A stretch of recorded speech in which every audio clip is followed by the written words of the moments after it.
slaves were the single largest financial asset in the entire American economy, worth more than all manufacturing, all railroad, steamship lines, and other transportation systems put together.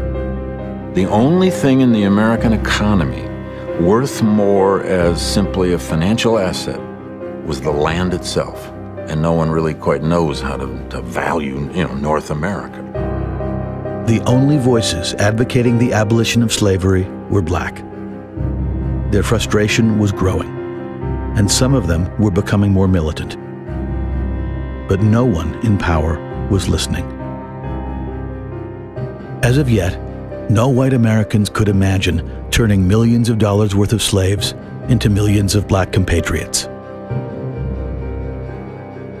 But scattered around the country, a few lonely souls were convinced that slavery was a crime against God and man.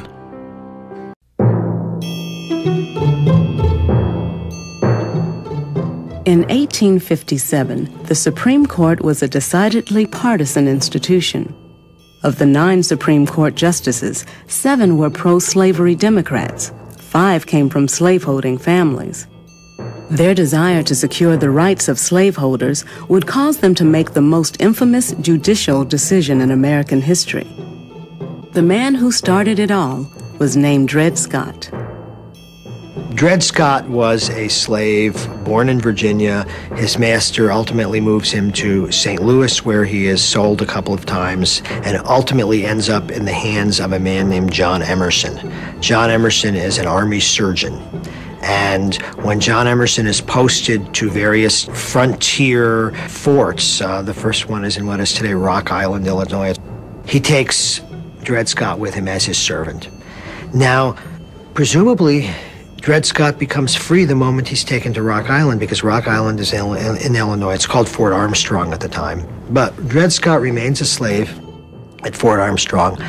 And then his master takes him to Fort Snelling, which is today St. Paul, Minnesota. Now, that is the area that was made free under the Missouri Compromise. Several years later, Dred Scott returned to St. Louis with his master. But after Emerson died, Scott sued for his freedom on the grounds that since he had lived in free territory, he was no longer a slave.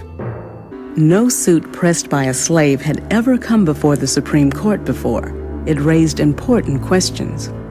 The lawyers representing John Sanford made the argument that no black person can sue in federal court because black people can't be citizens of the United States. The majority opinion in Dred Scott was written by Chief Justice Roger Taney. Taney was a resolute foe of racial equality, the Republican Party, and the anti-slavery movement. Chief Justice Taney begins by saying Dred Scott can't sue because blacks can't be citizens. And he makes a very famous statement. He says at the time of the Constitution, they had no rights, they meaning blacks, had no rights that the white people needed to respect. Now, having said that Dred Scott can't sue, the technical legal thing Taney should have done was said case dismissed.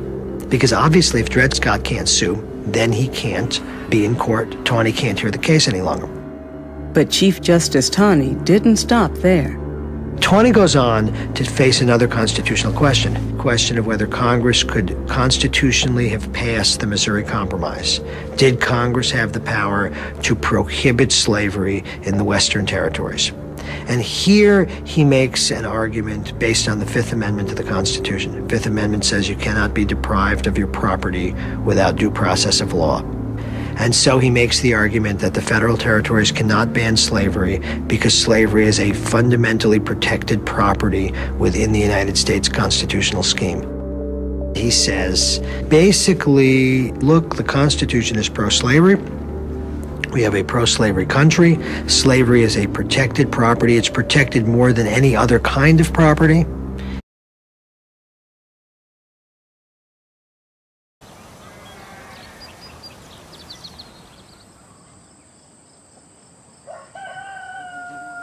Frederick Douglass was alone in a terrifying new world.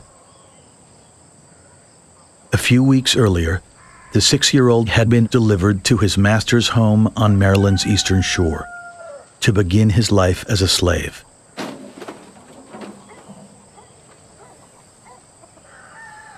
His first experience of slavery would haunt him to his grave. Aunt Hester went out one night and happened to be absent when the master desired her presence.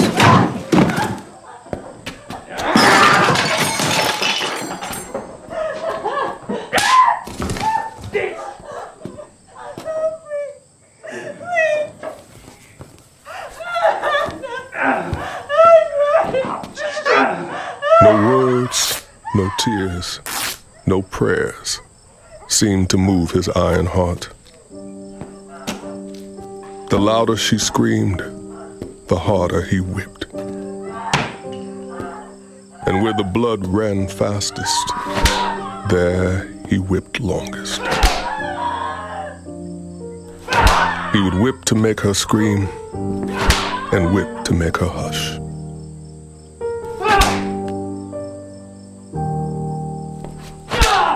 I dared not venture out till long after it was over. It was the blood-stained gate, the entrance to the hell of slavery.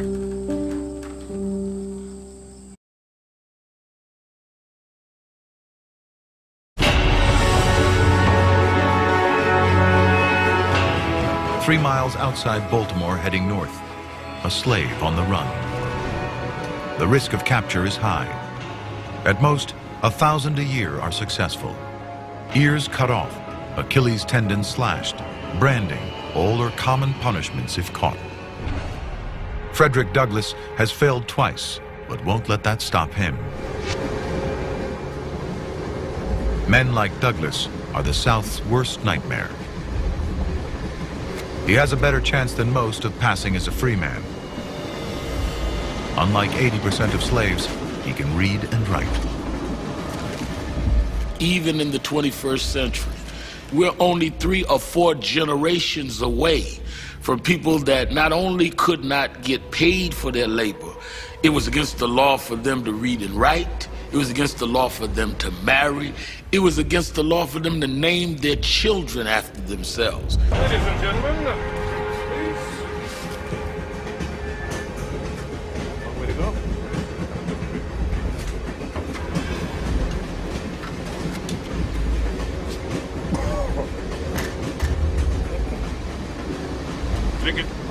Black Americans must carry documents proving they're free or who they belong to.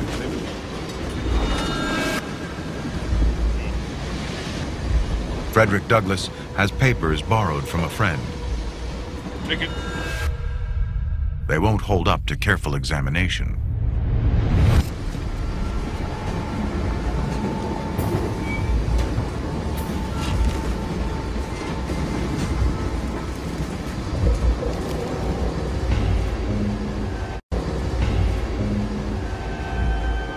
My whole future depended on the decision of this conductor.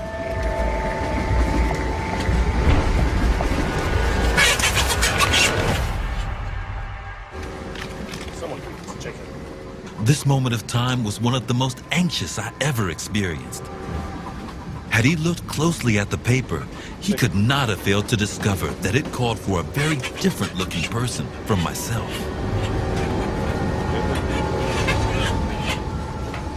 Frederick Douglass makes it to New York City and freedom, and becomes a leading figure in the anti-slavery movement.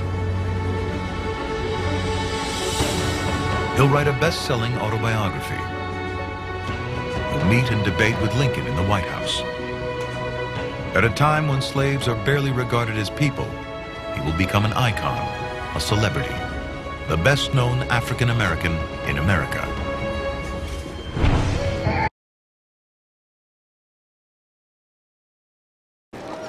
A free state around me, and the free earth under my feet. What a moment this was for me. A whole year was pressed into a single day. A new world burst upon my agitated vision. Douglass had planned his escape with the help of Anna Murray, a free black woman he had met in Baltimore. Anna had sewn his sailor disguise and sold her feather bed to give him the money he needed. As soon as she joined him in New York, they were married in a safe house by a fellow runaway. There was no time to rest. New York was crawling with bounty hunters. With $5 to their names, Frederick and Anna headed further north. Their destination was New Bedford, Massachusetts, a whaling town known as an abolitionist stronghold with a large population of free blacks and runaway slaves. For 3 years, Douglas shoveled coal, cut wood, and loaded ships, often working 2 shifts a day. He did make time to attend anti-slavery gatherings and was an avid reader of the most prominent abolitionist newspaper of the day, William Lloyd Garrison's The Liberator. I not only liked, I loved this paper and its editor. He seemed a match for all the opponents of emancipation. Its words were few and full of holy fire.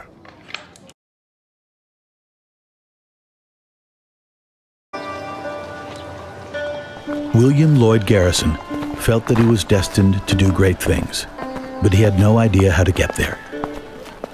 In 1828, he was 22 years old, newly arrived in the city from his hometown of Newburyport. Garrison's father, a seaman and a drunk, had abandoned the family when Garrison was 2 years old. Plunged into poverty, Garrison's mother left her children for years on end as she looked for work. But in their time together, she managed to drum a fierce Christian conscience into her son. William Lloyd Garrison's religious background was not just a background. It was at the core of who he was. It was an indwelling spirit inside of him that constantly thought about making God's will come into being on this earth. Shortly after arriving in Boston, Garrison happened to meet an itinerant publisher who was raising money for his one-man anti-slavery newspaper. Garrison was horrified by descriptions of the slave pens where men, women, and children were held awaiting shipment further south. And he began to think that ending slavery was the cause that could give meaning to his life.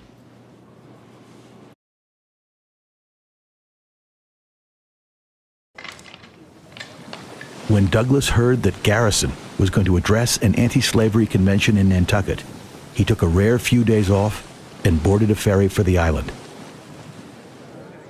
As Douglas listened to the proceedings, a friend from New Bedford unexpectedly called on him to speak. As I made my way to the stage, Douglas recalled, I was shaking in every limb. My mother was named Harriet Bailey. I can't recollect of ever seeing her by the light of day. We were separated when I was but an infant. My father was a white man. It was whispered that my master was my father, but of this, I know nothing. What I do know is that my master was a very cruel man. I was just a boy, hushed, terrified, stunned. That is slavery.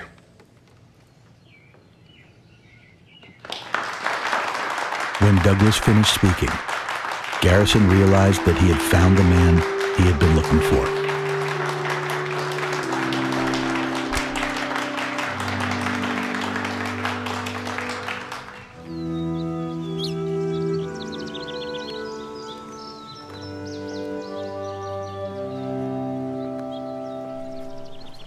Mr. Douglas.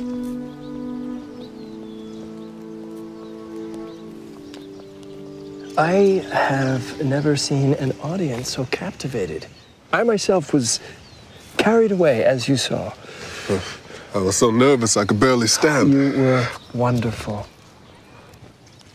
Why were you raised by your grandmother? What about your mother? My mother? I only saw her a few times at night. She was taken away after I was born to to work as a field hand 12 miles away. She walked all the way back a handful of times, but even so, they never let me know her enough to really love her. That left a hole I can't express it. My mother left me too.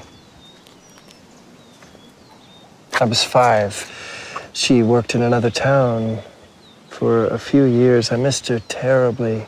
But that was nothing compared with... No, it's never nothing. My dear Mr. Douglas, join me. I urge you. You have a gift. Sir, you really do. You flatter me. No. No, I don't. Mr. Garrison, you must understand how unexpected this is. I never imagined... You have an opportunity to strike a blow for the slaves who continue to suffer as we speak. Did the Lord give you these gifts so that you could spend your life working in the shipyards? I see now why you are such an effective advocate. You do it then. I think I will.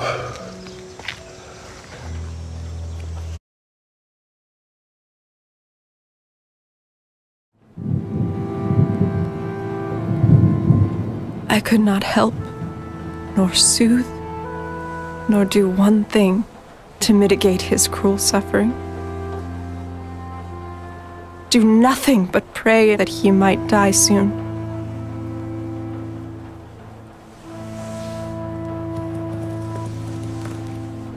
And it was a terrible disease.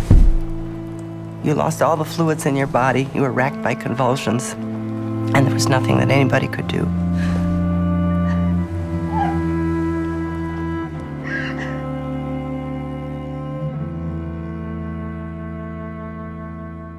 At last, it is over, and our dear little one is gone from us. My Charlie, my baby, so loving and sweet, so full of life and hope and strength, now lies shrouded, pale and cold in the room below.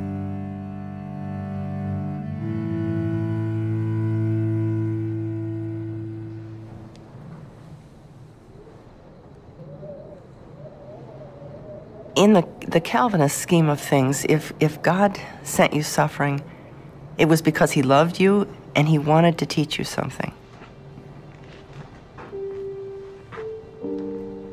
Stowe later wrote that there were circumstances of such great bitterness about the manner of his death that she didn't think she could ever be reconciled for it unless his death allowed her to do some great good to others. For Harriet Beecher Stowe, the wound of Charlie's death would never heal. Rather, she came to understand the pain of mothers she would never know.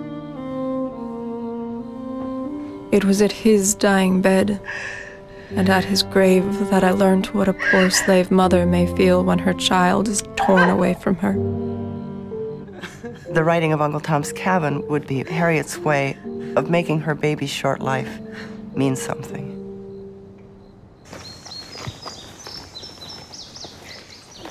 He wants to be noticed. Don't they all?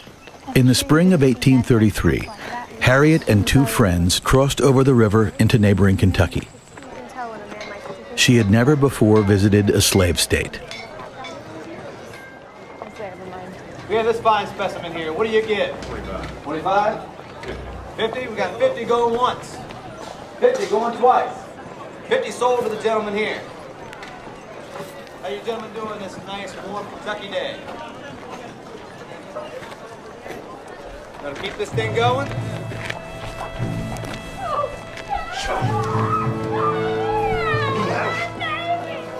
What Stowe sees there is a human thing. She sees these people. I mean, they are human beings. She's confronted with it in such an intimate way. And I think that never leaves her. Harriet Beecher Stowe, who's probably one of the best-known abolitionists because she wrote Uncle Tom's Cabin, was a young mother who lost her son, and her son Charlie died of cholera, and she kind of connected that loss, her loss of her child, with a slave mother's loss of their children. And she wrote the book that really changed the hearts and minds of many Americans, because she put slavery in really human terms. She really humanized the experience of slavery for many Americans, and really won over people in writing that book. Harriet Beecher Stowe wrote Uncle Tom's Cabin shortly after one of her children had passed away. But she had been it had been bubbling in her for quite a while. And after her son passed away, she poured all of that emotion and life and energy into the book. I think she said that she didn't even feel as though she was writing it. She felt like somebody else was sort of giving her this message to put onto the page. Ordinary people are outraged by the new law. Abolitionist newspapers and literature spread like wildfire. Published in 1852, Uncle Tom's Cabin becomes the best-selling book of the century after the Bible, a passionate anti-slavery novel written by Harriet Beecher Stowe, an unknown housewife from Connecticut. It mainly appeals to women who are becoming politicized for the first time. Slavery is the burning issue of the day.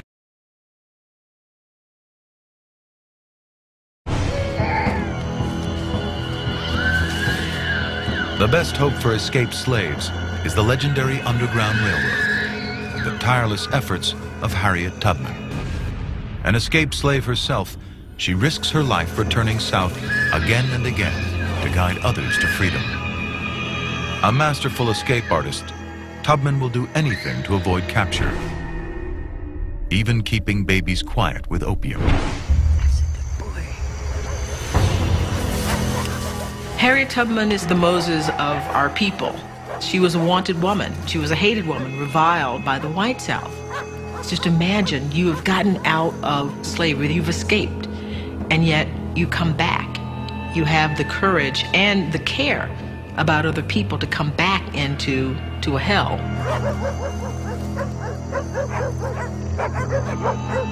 The South puts a $40,000 reward on her head, but nothing stops her. Come on, y'all.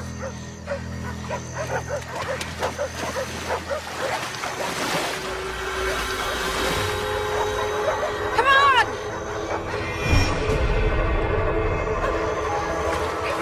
Move. I'm gonna die.